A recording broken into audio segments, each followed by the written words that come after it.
Today, Vice President Kamala Harris hits the campaign trail for the first time as a 2024 presidential candidate as support for her White House bid reaches new heights. Yesterday, President Biden, in his first public comments since dropping out of the race, urged his former campaign staff to embrace her. Meanwhile, the Trump-Vance campaign is sharpening its line of attack against a new likely opponent. Jared Hill has all for us from New York.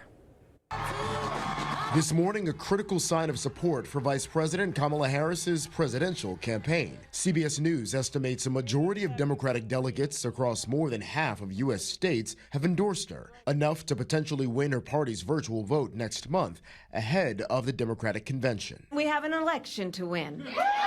Monday, Harris stopped by campaign headquarters in Delaware just a day after President Biden pulled out of the race. The president rallied the team over the phone. The name has changed at the top of the ticket, but the mission hasn't changed at all. That mission beat former President Donald Trump. I was a courtroom prosecutor. In those roles, I took on perpetrators of all kinds. Fraudsters who ripped off consumers. Cheaters who broke the rules for their own gain.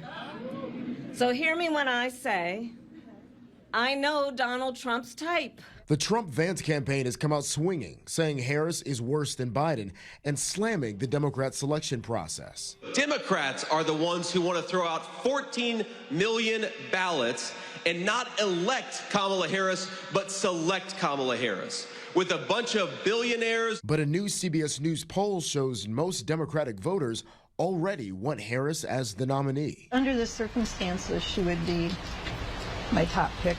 I would love to see the first woman black president. The Harris campaign says it's raised over $100 million since she announced her intention to win the nomination.